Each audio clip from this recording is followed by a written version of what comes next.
their point of contact, what can you say about the tangential component of the acceleration? Will it be same for both the gears or different? And the answer is same. And what about the normal component of the acceleration? Well, that will be different.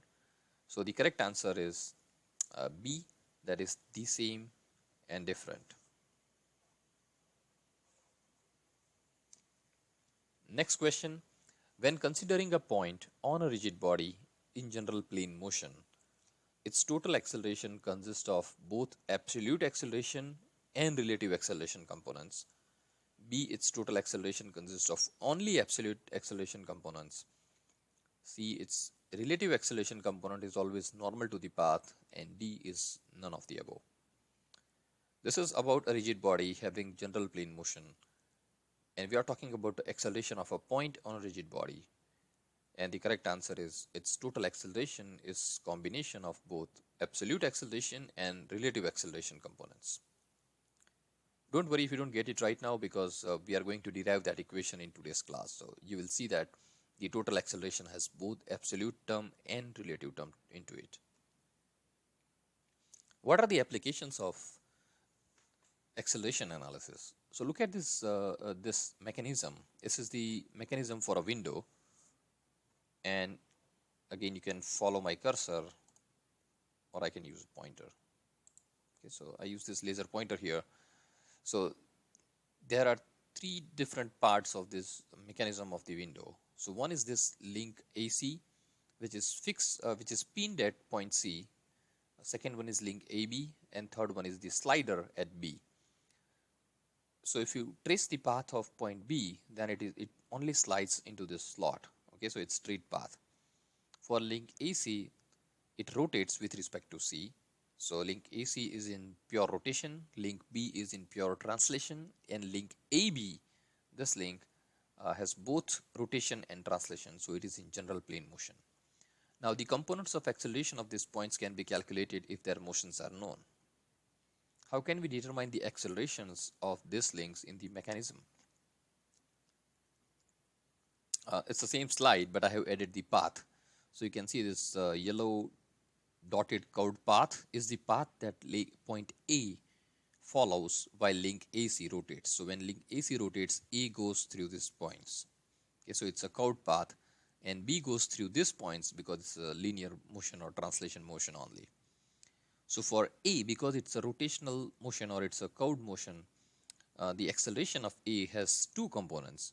One is normal component of the acceleration, which is always towards the center of rotation, that is point C, and it's denoted as AAN, where this is acceleration of A and normal component.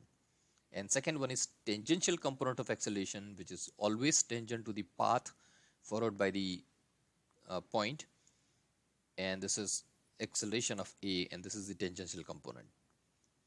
Now whether this tangential component is pointing towards the motion of the link or opposite to the motion of the link depends on whether link AC has the angular velocity that increases with time or decreases with time. So if the angular velocity or rotational speed of link AC increases with respect to time, then it has the positive angular acceleration, and this arrow will point in the direction of motion. But if link AC speed decreases with respect to time, that means it has deceleration for alpha, and it will point opposite to the motion of the link. But in either case, this arrow is always tangent to the path. So remember right now that acceleration for the curved path of a point has two components, normal and tangential. Another application, this piston cylinder example, or you can say this is the automotive engine or 4-stroke engine or 2-stroke engine, where the piston, this is connecting rod, and this is crankshaft. So during the design of the piston engine, engineers need to know both the velocities and accelerations for piston, connecting rod, and crank. So how can we relate these accelerations with each other? And we will see that in today's class. So it's the same piston cylinder engine animation, but I have shown it horizontal instead of vertical, where you can see that this is the spark plug and this is the fuel valve. So from fuel valve, sorry, this is the fuel valve, fuel enters into the chamber and spark plug ignites the mixture which generates the hot gases. Those gases exerts pressure on the piston which results in force and it goes down, which in turn transmit the motion to the crankshaft, and through crankshaft and the motion is transmitted to the wheels using gearbox, and the gases are exhausted into the atmosphere while the piston returns from the end of stroke. Okay. So this is that piston cylinder engine, and this is the mechanism, simplified mechanism. We don't have, we haven't shown any spark plug or inlet exhaust valve here. So it's pure simple mechanism where C is piston, AB is crank, and link BC is the connecting rod. So what is the path if you need to trace the path followed by point C, that is piston? How would it look like? What is the path of point C while the engine is being operated, and what is the path of point B? Pause the video, think about it before you proceed further. And your answer is here. So this green arrow here, that indicates the path followed by piston C. So when piston reciprocates, it reciprocates along this path. So it's a straight path, while point B has rotational path. Okay, so B follow along this curved path. Now one interesting thing to note here is that point B is both on link AB and link BC. Okay, so there are two different ways we can calculate velocity and acceleration of point B, using link AB and using link BC and piston C. So this is the same mechanism. Identify types of motions of different links. So AB is crank, BC is connecting rod, and C is piston. What do you say about the different motions of these rigid bodies, like whether they are in pure translation, pure rotation, or general plane motion? Think about it before you proceed further. So link AB is in pure rotation because it has 360-degree rotation, and this green circle, dotted circle, actually indicates the path followed by point B when link AB completes 360-degree rotation. And this dotted line here indicates the path followed by piston C while it reciprocates inside the cylinder, which is shown here by gray rectangles. So link AB is in pure rotation, link BC is in general plane motion, so it translates as well as rotates, and link C is in pure translation motion, which is piston. So point B is both on link AB and link BC, hence we can calculate velocity of B from link AB and from link BC and piston C. So in this lecture we are going to talk about acceleration, but in order to calculate acceleration we need to know the angular velocity and angular acceleration, angular velocity and linear velocity of the rigid bodies that are involved in the calculation. So before you do acceleration, you need to know velocity, because you know that acceleration is derivative of velocity.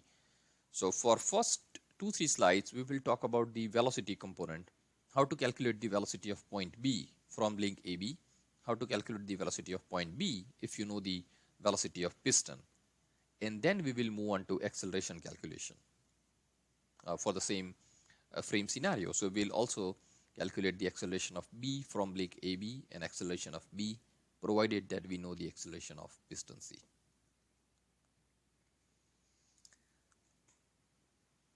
So nomenclature, so I use this dark red arrow for position vector. I use the dark blue arrow or just blue arrow for velocity vector. So first step is calculating velocity of B from point A. Now B with respect to A has this circular path. So velocity of, you can consider this as a disk. So velocity of point B on the disk is nothing but the cross product of the position vector from the center of rotation with the angular velocity. So velocity of B at the given point is omega cross RB, where omega is the angular velocity of link AB and RB is the position vector from A to B. Now because point A is fixed point, it does not change its position with respect to time, there is no need to write RB with respect to A. When the position vector is with respect to a fixed point, we call this absolute position vector and we just write RB. We don't write RB slash A. Okay, so just keep in mind. So even though it's RB, it's actually RB with respect to A.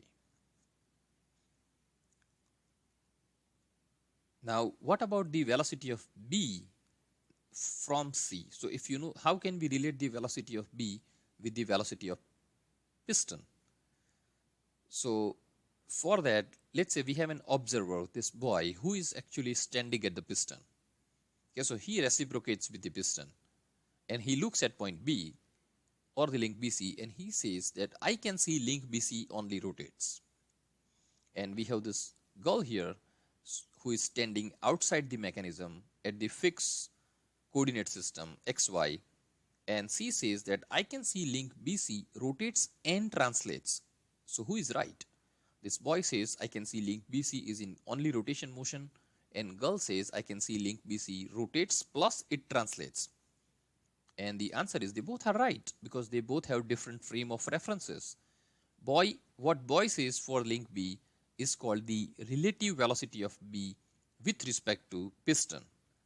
So for that motion, link BC is in pure rotation, and this green path indicates the path followed by point B, while link BC rotates with respect to C. So in that case, the velocity of B can be calculated with respect to the point of center of rotation, that is C, and the angular velocity of link BC, which is omega BC, and this velocity is omega BC cross RBC. So this is the example of a point on a rotating body, and its velocity is the cross product of angular velocity and the position vector. And this blue arrow indicates the direction of velocity which this boy observes for point B, where omega BC is the angular velocity of link BC and RB with respect to C. Again, you have to be cautious when you calculate this position vector because this is position of B with respect to C. Okay, so this is the arrow going from all the way C to B. But this is not the final answer. This is not the real velocity of point B, or this is not the absolute velocity of point B, because C itself has translation motion. So what is the total velocity of, or the absolute velocity of point B? And the absolute velocity of point B is this equation, which is velocity of C, that is translation velocity of piston, plus velocity of B with respect to C, which is this omega cross RB with respect to C. And now the correct way of looking at the situation is this girl can say that I can see you, that means this boy, have translation motion and link BC rotates and translates. Okay, while boy cannot see his translation motion because he is standing on piston. But the correct way is link BC has both translation and rotation. So the velocity of B is VC plus omega cross RB with respect to C. So this is about velocity. If you have any confusion so far, I suggest you pause the video, go back and see it one more time before you proceed further. So next is about acceleration. Now I introduce one more color here. This is purple color for acceleration vector. So what is the acceleration of point B? So we are interested to calculate acceleration of point B with respect to A. So at that time, we don't worry about link BC and piston. We simply focus on link AB. That's it. So link AB has rotation motion, omega, and we assume that the angular velocity of AB increases with time. That means this omega increases with respect to time. If that is the situation, what is the acceleration of point B? So point B follows the curved path. So for this motion, point B has two components of acceleration. Normal component of acceleration, which always points towards the center of rotation, and it's indicated by ABM, where N is for normal component of acceleration of B. And the tangential component of acceleration, which is always tangent to this path at the given instant, and it points in the direction of motion. It's because it's going counterclockwise, it points towards left. Why it points towards left? Because we have assumed that the angular velocity of AB increases with time. That means the acceleration is positive. All these terms are vectors. So if you use xy coordinate system, let's say if you assume that the xy coordinate system is located at point A, where horizontal motion is x and vertical is y, then ABN has both x and y components, which can be written using unit vectors I and j. Similarly, ABT has both x and y components, can be written using I and j. So the total acceleration of point B in this case is sum of the tangential acceleration plus normal acceleration. So this will have its own I and j terms, and this will have its own I and j terms. And then for the final answer, we need to combine all I terms, ith components of the equation with their positive or negative signs, and we do same for all jth component. And finally, we will get the answer, which is some constant multiplied by I. Now, this constant may be positive or negative, plus some constant multiplied by j, and that will be the acceleration of point B. So, acceleration of point B is a vector of two components, I and j components. And from that, we can also calculate the magnitude. You know how to calculate the magnitude of a vector and its direction. So, this is for acceleration of B with respect to A. Next, we will derive the equation that will relate acceleration of B with acceleration of piston. So let's do it. So now we are calculating acceleration of B from acceleration of C, which is piston. So at that time, we don't have to worry about link AB. So I have just hidden it behind this circle.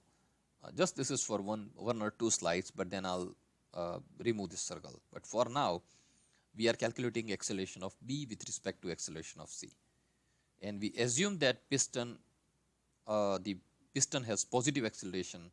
So when piston goes left, acceleration of C is also towards left. When piston goes right, acceleration of C is also towards right. Okay. So right now, we assume that it's going towards left. So this is acceleration of C. What about acceleration of B? Now we know that point B has rotational motion with respect to piston C. So point B follows this scout path. And we assume, so we have already discussed this point. So point B followed this scout path. So point B acceleration has two components. It's pure rotation now. So one is tangential component of acceleration, which is ABT, which is tangent to this circular path and points in the direction of rotation for link BC. And then the second one is normal component of acceleration, which always points towards the center of rotation. In this example, it's point C. So this is the ABN, normal component of the acceleration. So the acceleration of point B calculated from acceleration of C has two parts. Absolute acceleration of C, which is this term, plus acceleration of B with respect to C. So this is relative acceleration. In fact, if you remember the second question of quiz, that when a rigid body has general plane motion, its acceleration consists of both absolute and relative term, and this is that equation. So its acceleration consists of both absolute term and relative term. So acceleration of B relative to C. This is simple because it's straightforward horizontal. How do we find acceleration of B relative to C? That is also simple because this term itself has two components, which is ABT and ABN. So if you substitute that, then acceleration of B is acceleration of C plus tangential acceleration of B, which is this, and normal acceleration of B. And these two terms, ABT plus ABN, are two parts of relative acceleration of B with respect to C. And if you substitute all the parameters like position vectors and angular acceleration, then the final equation is acceleration of B is equal to acceleration of C plus alpha, which is angular acceleration of link BC cross RB with respect to C minus omega square RB B with respect to C.